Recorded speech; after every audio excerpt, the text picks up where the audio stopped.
So let's talk about the politics of Dave Chappelle's recent special for Netflix, The Closer. Because this wasn't really a comedy set, in my opinion. What this was kind of a very long-form YouTube political commentary video couched in the language of comedy. And essentially what he was doing is throwing out a lot of bait. And interestingly, only one group really bit. And I think that's very telling.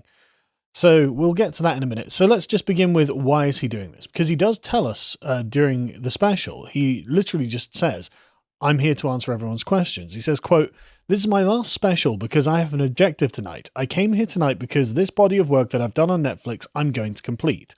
All the questions you might have had about all these jokes I've said in the last few years, I hope to answer tonight." And you'll notice that many parts during the special, he says, well, he makes a joke and then goes, well, it's going to get way worse. And so you can see that he's deliberately going over the top here. He's going to push it as far as he can to, I guess we can say, trigger as many people as he can. But the point is, he's been making a lot of these sort of political points in his previous specials as well, because he seems to be quite tuned in to the socio-political environment in the United States as expressed on the internet. And so I suppose we'll just begin where he begins with the coronavirus. Now, he only briefly touches on the coronavirus pandemic because it's clearly not what's really on his mind. But I mean, he makes quite a dark joke about it. I did get coronavirus. I must have killed thousands of people just trying to get to tonight's show. So I hope you appreciate it. Amusing. But nobody, I suppose, is particularly triggered by this. So he moves on to making a PAEDO joke. And I mean, that seems a bit old school, doesn't it? Like, pedophile jokes, I mean, I don't personally appreciate them very much because I'm a father, but I'm not going to, kick up a fuss about it or anything. But notice how nobody else cares about that. It's only the right wing that cares about that. It's not edgy at all to the left, and I think we all know why. But he talks about, being molested by a preacher. Obviously, it's a joke. I doubt he was. But nobody cares. That was just, the audience laughed. It was just a joke. And then everyone moved on. And so he went on to something that starts getting a bit more risky from a left-wing perspective, which is Black on Asian hate crimes. He said that when he was in quarantine, do you know what I was watching? And I hate to say this, but there are a lot of videos, sadly, of Black people beating up Asians for no reason. These attacks were unprovoked. I couldn't believe it. I was stressed because I kept watching these videos of my beloved Black people beating up beloved Asian people and being so cruel. And the whole time I watched those videos, I couldn't help but feel like this. When I saw these brothers beating Asians up, I thought that's probably happening what was inside of my own body. As in when he had the coronavirus, and the coronavirus came from China, and so it's his white blood cells being the Blacks beating up the Asians, blah, blah, blah. It ties into the previous joke, but he just leaves it hanging there.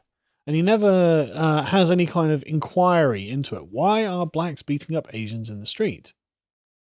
We don't know. In fact, I have no idea why the Black community in America has been just randomly targeting the Asian community in America.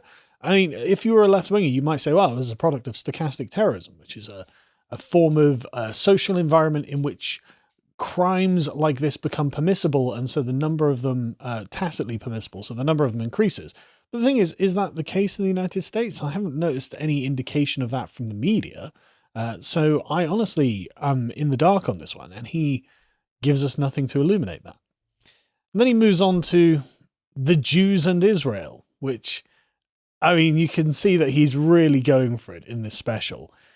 He gives us some unsolicited opinions on Israel, couched in the language of a nice little story. He says, I saw a lot of videos on UFOs. I mean, what the F has been going on with that S? These M words are here. These UFOs keep coming to Earth, and it made me think of an idea for a movie. Sounds dumb, but hear me out. In my movie, we find out that these aliens are originally from Earth. They're from an ancient civilization that achieved interstellar travel and left the Earth thousands of years ago. Some other planet they go to, and things go terrible for them in this other planet, so they come back to Earth and decide they want to claim the Earth for their very own. It's a pretty good plotline, huh? Yeah, I call it Space Jews. Spicy. But nobody said a thing about that.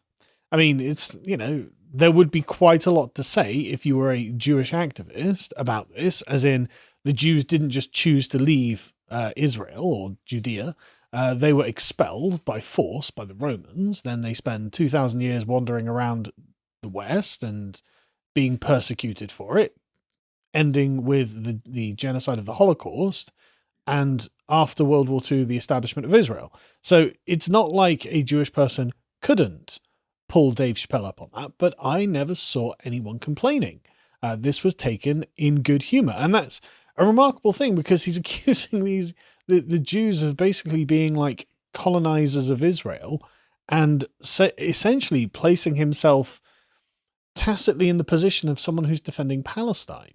Again, it's not very subtle either, to be honest. So I'm surprised that wasn't bait that someone picked up on.